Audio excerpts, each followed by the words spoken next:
하나님이여, 내 마음을 정하였사오니 내가 노래하며 나의 마음을 다하여 찬양하리로다. 비파야 수금아 깰지어다. 내가 새벽을 깨우리로다. 여호와여, 내가 만민 중에서 주께 감사하고 문나라 중에서 주를 찬양하오리니 주의 인자하심이 하늘보다 높으시며 주의 진실은 궁창에까지 이르나이다. 하나님이여, 주는 하늘 위에 높이 들리시며 주의 영광이 온 땅에서 높임 받으시기를 원하나이다. 주께서 사랑하시는 자들을 건지시기 위하여 우리에게 응답하사 오른손으로 구원하소서.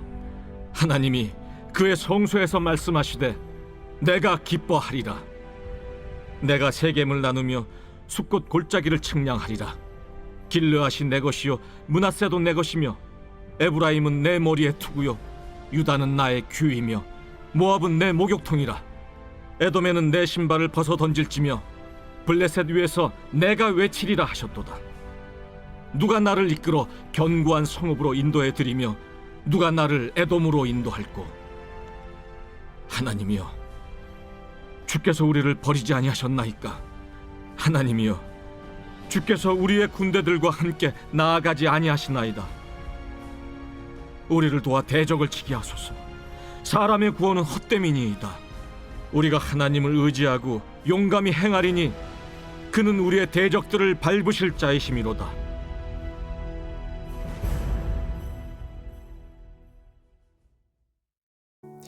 우리 사랑하는 브릿지 가족 여러분, 그리고 오늘도 함께 말씀의 자리를 지켜가신 우리 소중한 성도 여러분, 2026년 7월 3일 금요일 우리 시편 108편 1절에서 13절의 말씀을 중심으로 내 마음이 확정됐습니다 라고 하는 제목하에 오늘 주신 하나님의 말씀 함께 우리가 큐티하기를 원합니다. 여러분, 시편 108편은 다윗의 신앙이 가장 아름답게 드러나 있는 시 가운데 하나예요. 저도 개인적으로 이 시를 참 좋아하는데, 여러분, 이 시는 시편 57편하고 60편의 일부를 결합해서 만들어진 시다라고 학자들 사이에서는 그렇게 알려져 있습니다. 특히 1절에서 5절까지는 다윗이 사울을 피해 굴에 숨어 지내던 시기에 기록되어 있던 시편 57편의 내용을 담고 있는데요. 자, 그래서 우리는 이 시를 읽을 때마다 왕이 된 다윗의 찬양이 아니라 인생의 가장 어두운 시기를 지나고 있는 다윗의 고백으로 이해할 필요가 있습니다. 자, 당시 다윗은 매우 어려운 상황에 있었습니다. 이미 하나님으로부터 왕으로 부름받는 기름을 받았죠. 선지자 사무엘이 하나님의 명령을 받아 어린 목동인 다윗의 머리에 기름을 부었습니다. 하나님의 약속은 분명했어요. 언젠가 다윗은 이스라엘의 왕이 될 사람이었습니다. 그런데 현실은 전혀 달랐습니다. 사울 왕은 다윗을 시기했고 그를 죽이려고 여러 차례 창을 던졌습니다. 다윗은 궁궐에서 도망쳐야 했고 결국 가족과 친구들을 떠나야 했지요. 그리고 광야를 떠돌아다닙니다. 때로는 아둘람 굴에 숨어 지내기도 했고 엔게디 동굴에서 목숨을 부지하기도 했었습니다. 왕이 되리라고 하는 약속을 받았지만 현실은 도망자였습니다. 그러다 보니 미래가 굉장히 불확실하죠. 오늘 밤을 무사히 넘길 수 있을지도 솔직히 모르겠습니다. 언제 사울의 군대가 자신을 발견할지 모르는 상황 아니겠습니까? 자, 우리의 상식으로는 이런 상황에서 두려움과 원망이 먼저 오는 것이 자연스럽지요. 하나님, 왜 이런 일이 일어납니까? 정말 하나님께서 나를 왕으로 삼으신 것은 맞습니까? 자, 그런데 놀랍게도 다윗은 이렇게 말을 합니다. 내 마음을 정하였고 내 마음을 정하였사오니. 자, 마음을 정하였다. 이게 무슨 의미일까요? 자, 히브리 원문에서 정하였다라고 하는 말은 단순히 결심했다는 정도의 의미가 아닙니다. 이 말은요, 흔들리지 않도록 단단히 세워졌다, 굳게 고정되었다, 확고하게 준비되었다, 이런 뜻을 가지고 있습니다. 자, 그러니까 다윗이 뭐라고 이야기하냐면 하나님을 믿어보겠습니다 라고 하는 말이 아닙니다. 무슨 일이 일어나든 내 중심은 하나님께 고정되어 있습니다 라고 고백하는 거예요. 더 놀라운 것은 그가 이 말을 2번이나 반복한다는 사실입니다. 내 마음을 정하였고 내 마음을 정하였사오니. 여러분, 성경에서의 반복은 강조를 의미하는 거잖아요. 그러니까 다윗이 자기 자신에게 다시 한번 선포하는 겁니다. 나는 흔들리지 않는다. 나는 두려움에 끌려가지 않는다. 나는 상황이 아니라 하나님을 바라보겠다. 여러분, 사울은 여전히 자신을 죽이려고 하고 있습니다. 아니, 사울이 이미 이 세상 사람이 아니다라고 하는 소식을 듣고 난 다음에 다윗이 하나님 내 마음을 정했습니다 라고 한다면야 좀 이해는 되겠죠. 그러나 여전히 다윗에게 있어서 미래는 불확실합니다.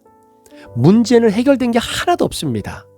그런데 다윗이 이미 마음을 결정했다는 거예요. 여러분, 이것이 바로 믿음입니다.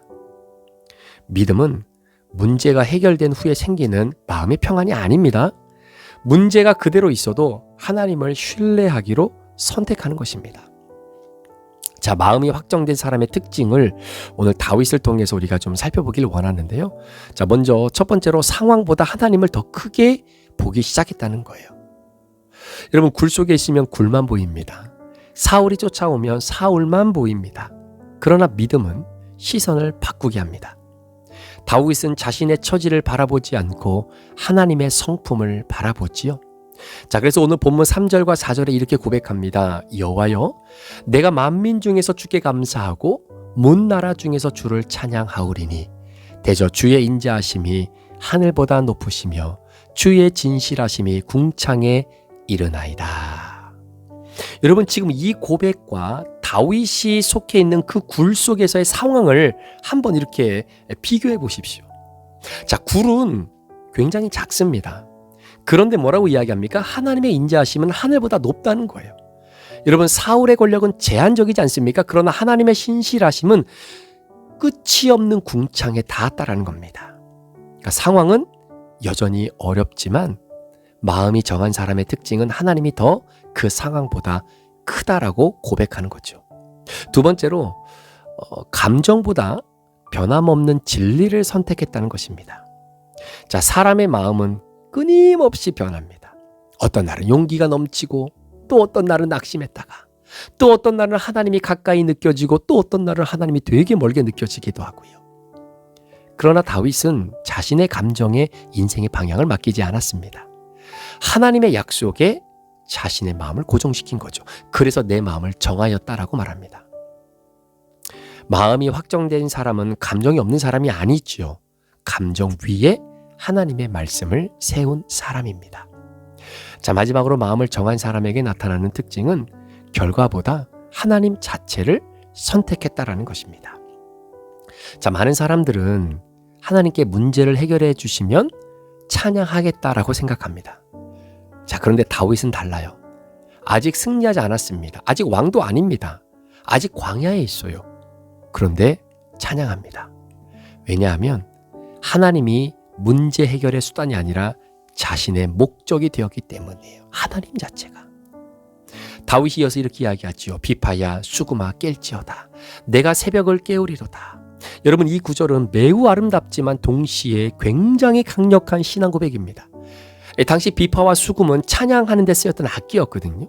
다윗이 뛰어난 음악가였고 또 하나님을 찬양하는 일을 사랑했던 사람이지 않습니까? 자, 그런데 단순히 새벽이 오면 찬양하겠다라고 말하지 않습니다.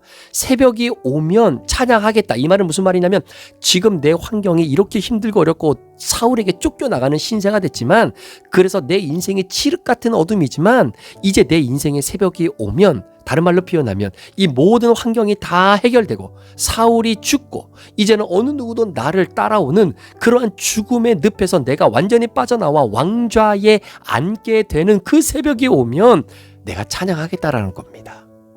그런데 다윗은 그렇게 말하지 않아요. 오히려 내가 그 새벽을 앞으로 당기겠다라는 겁니다. 아, 여러분, 이게 정말 멋있는 고백 아닙니까? 내가 새벽을 깨우겠다 이를 말하는 겁니다. 여러분, 보통 사람은 새벽이 사람을 깨우지요.